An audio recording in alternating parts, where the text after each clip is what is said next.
Reading ancient Israelite poetry is an important skill for every student of the Bible to master.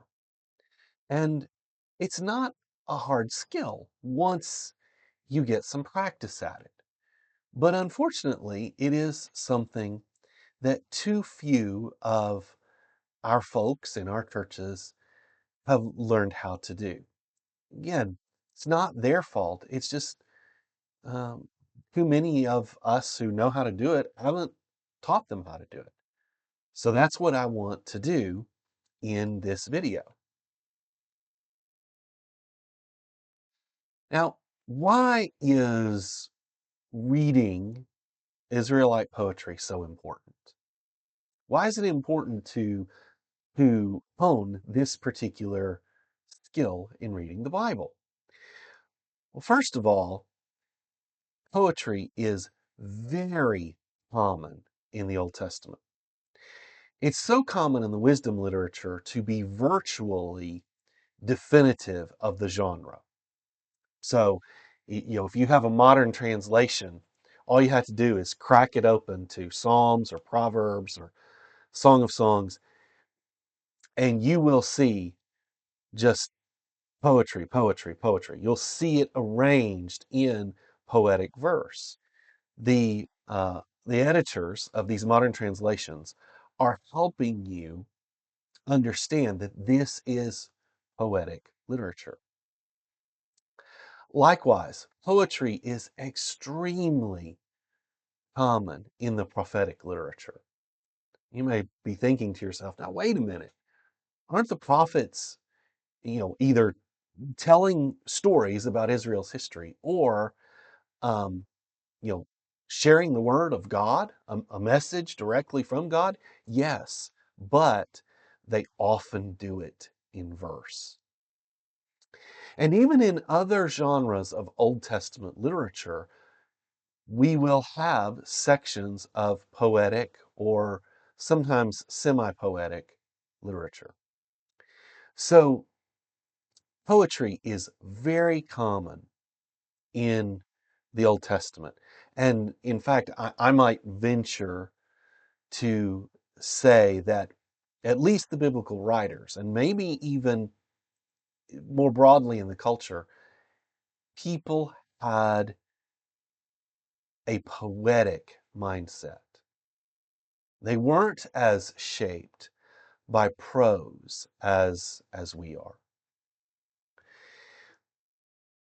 Another reason that we need to learn how to read um, Hebrew poetry is because Hebrew poetry doesn't work the same way that poetry works in most English language literature. In fact, a lot of literature throughout the Western world. Our poetry is built on um, rhythms and on rhymes. Okay, so you know you probably remember things like iambic pentameter from your English classes. You may not remember what it means, but you've heard terms like that before. We have a certain rhythm to our poetry. And when we don't, we have to actually call it something like free verse or blank verse or whatever. And of course, a lot of our poetry rhymes either in the last syllable of each line or in the first syllable of each line. And there may be other rhyming schemes as well. And let's remind ourselves, what does it mean when a word rhymes? It means that the vowel sound that is used is the same or similar. Okay. Now, how does how does Hebrew poetry work? Well, Hebrew poetry can have repetition of sounds or repetition even of letters. For example, Psalm 119 is a psalm in which the various portions unfold on the basis of each successive letter of the Hebrew alphabet. And other psalms work that way too. Now, most of them are not as big as Psalm 119, but there'll be some psalms where each stanza or each line begins with a new letter of the Hebrew alphabet. But those kinds of phonetic um, techniques are really secondary in Hebrew poetry. Hebrew poetry is built really more on something called parallelism. What is parallelism? Well, parallelism is simply the the practice, I should say, of correlating concepts or correlating ideas. That's what parallelism really is. So, whereas we rhyme sounds, Hebrew rhymes ideas. Okay, that's one way to kind of think about it. But this parallelism can take on a wide variety of forms. And that's maybe sometimes where we get a little bit confused. Now, some scholars have put together just elaborate descriptions of all the different kinds of parallelism. But I want to just teach us a really simple one, okay? One that I think can actually help you, one that you'll actually use, okay? Now, the first kind of parallelism is synonymous parallelism. And in synonymous parallelism,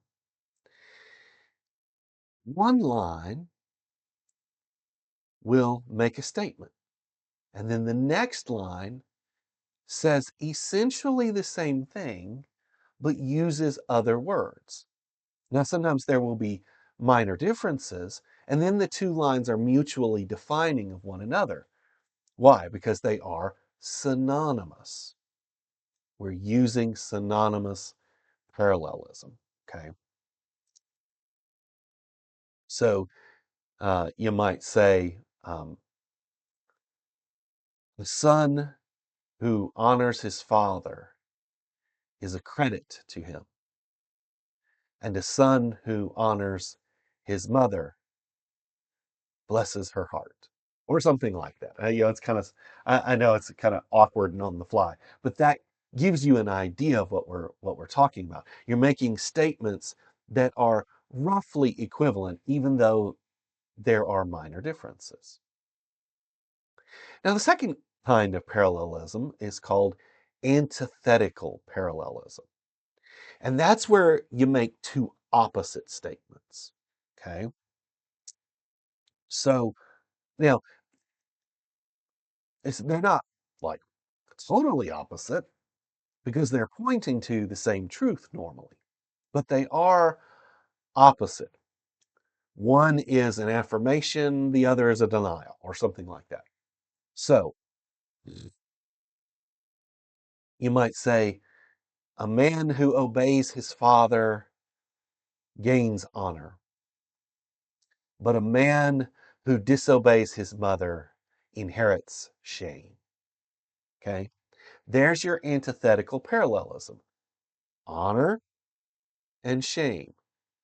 And that's what that kind of relationship is designed uh, to to create, to foster. That and what it does is it allows you to sort of bracket an idea, usually a moral or instructive idea, so that you really understand, so that it emphasizes this is what's happening when, say, for example, you disobey your father or your mother.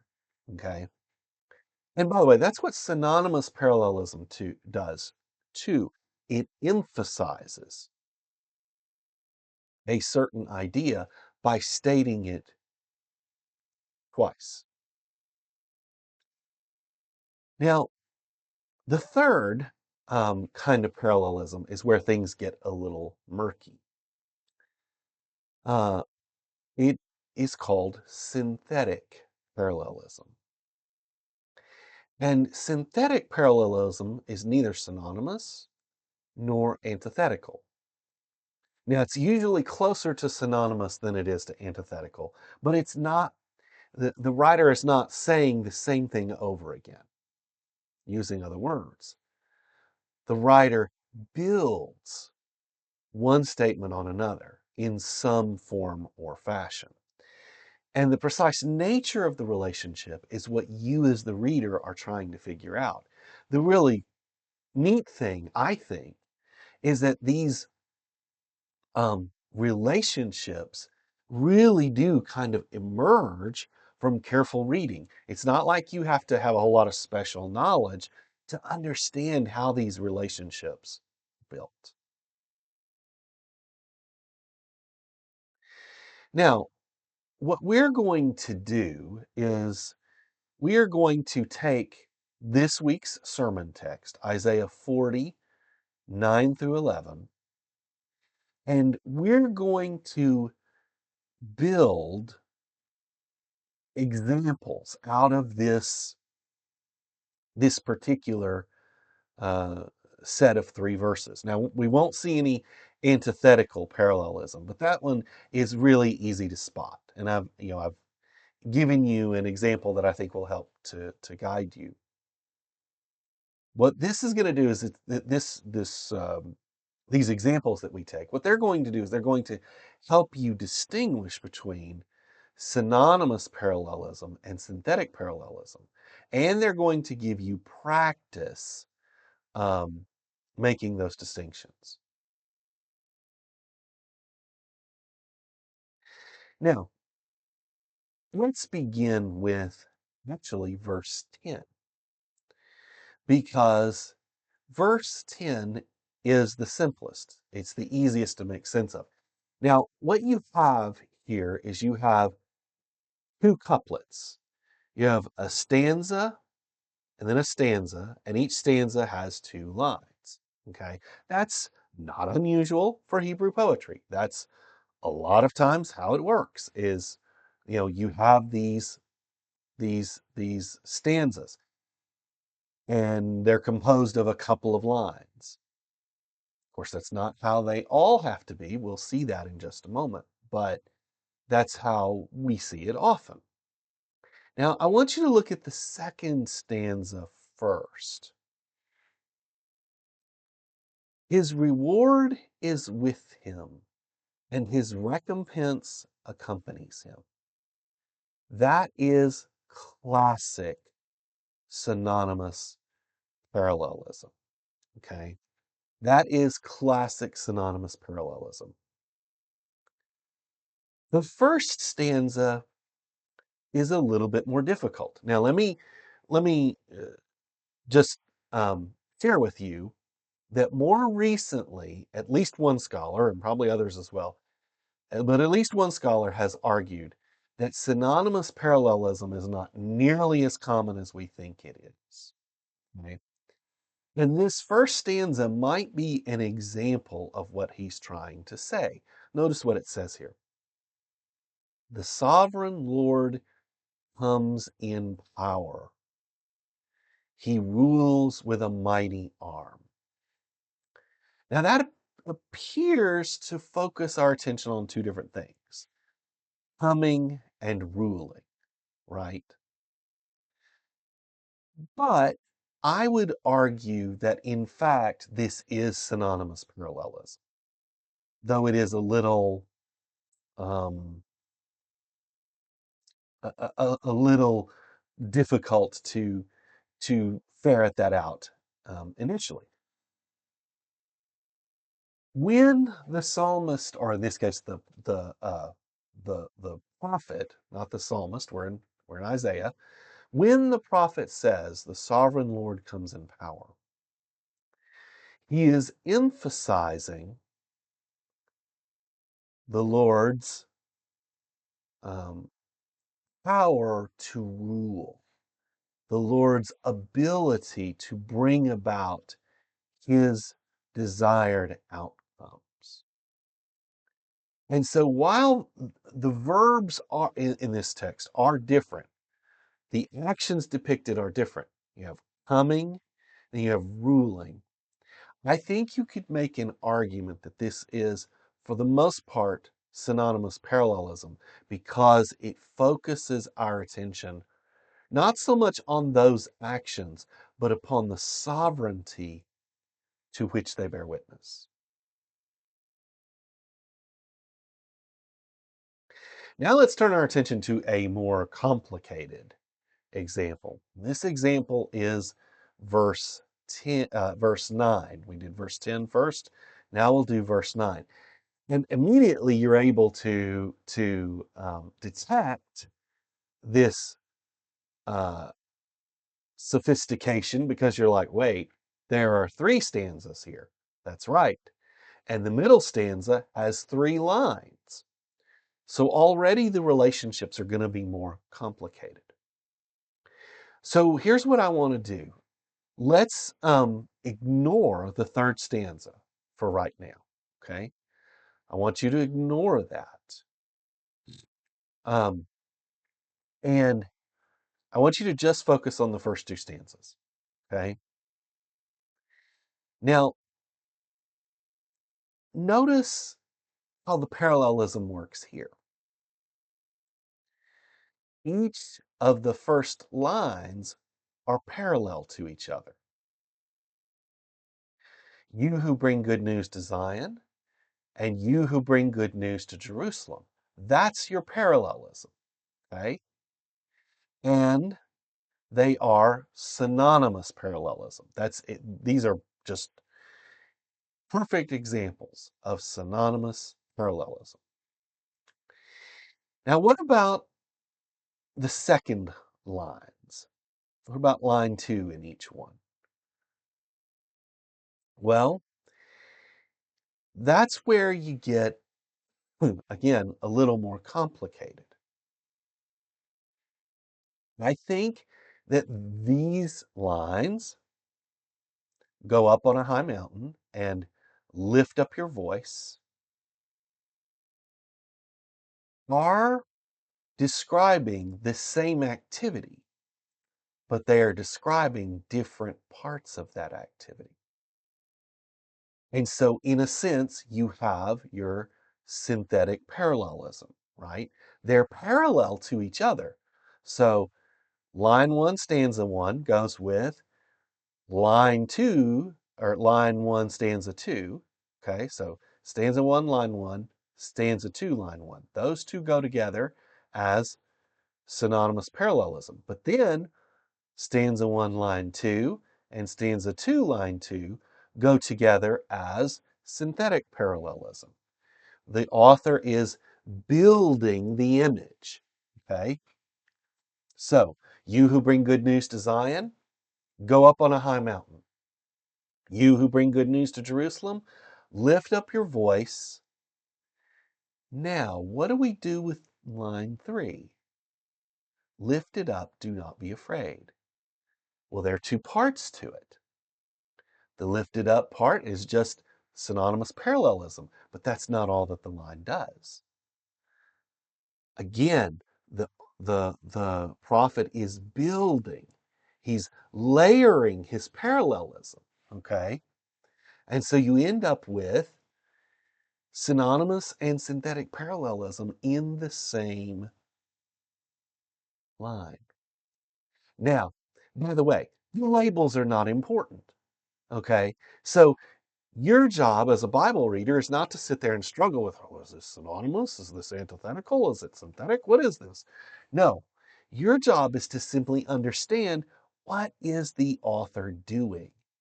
And what he's doing here is he's equating lift up your voice, lift it up. Those two things are equivalent, but then he's adding to that, do not be afraid.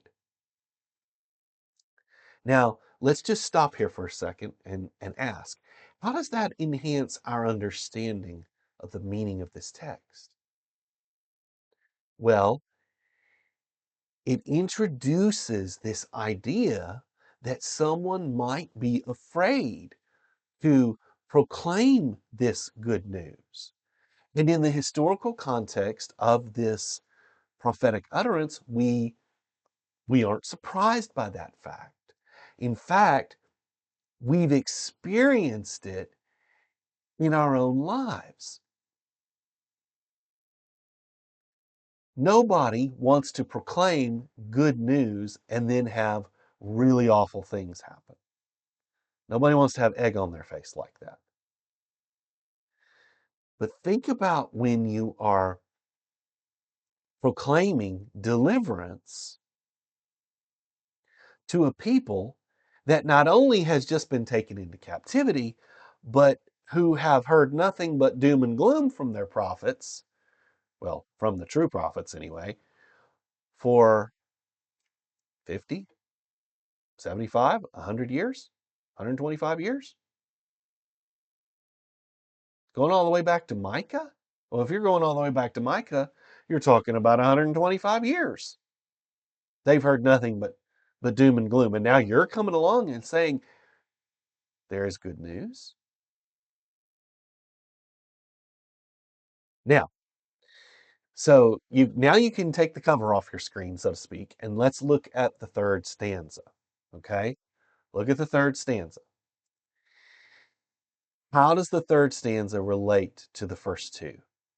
Well, again, the author is unpacking. He's moving forward.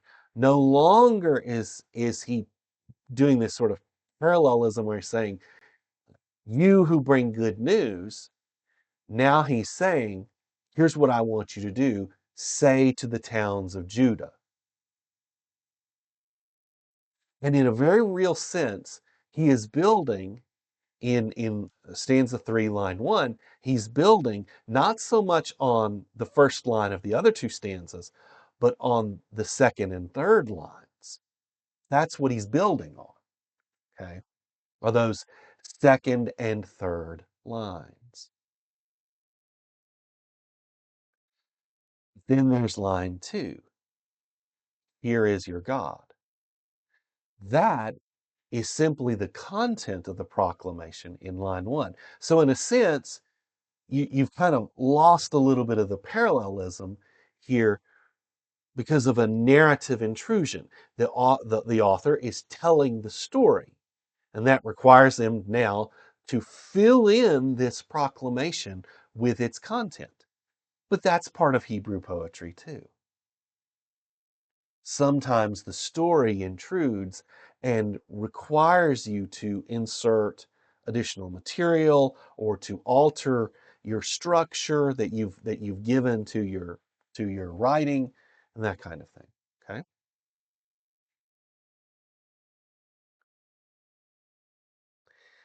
Now let's turn to verse 11.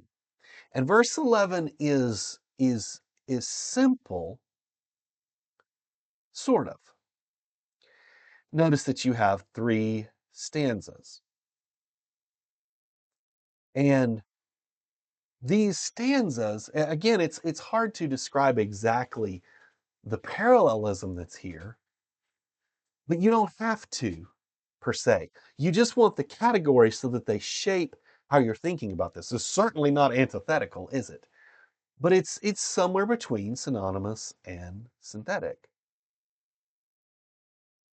The prophet is writing about God, and the prophet says about God that he tends his sheep like a shepherd. Okay? He gathers the lambs in his arms. Notice the change in terminology there, sheep and lambs, and carries them close to his heart. But line 3 helps us to understand that that change from sheep to lambs may not really be as intentional as, well, I shouldn't say intentional. It may not mean as much as we think. Because then he says, and he gently leads those with young. So he's just kind of painting a picture for you. And all of these are, in a sense, synonymous. It's 3 different ways of describing the same divine pattern of behavior. So, this is a really simple lesson with some really simple ideas about how you read Hebrew poetry. And there'll be some Old Testament scholars who'd want to complicate this, and you should listen to them. They know what they're talking about. If it well, I should say if they know what they're talking about. But there are some really, really good people out there who know what they're talking about. Um, but I hope that this gives you some general pointers, some basic practice in reading Hebrew poetry. And I hope that um, the more that you read Hebrew poetry, that you will open your mind and allow the poetry to sweep you away. That's what makes Hebrew poetry so beautiful, is that it is evocative. It is in this instance, it's picturesque, it's bucolic. Sometimes it's terrifying, it's harsh. But in many cases, Hebrew poetry is powerfully suggestive and and stirs our imaginations. And that's what I hope that it will do for you.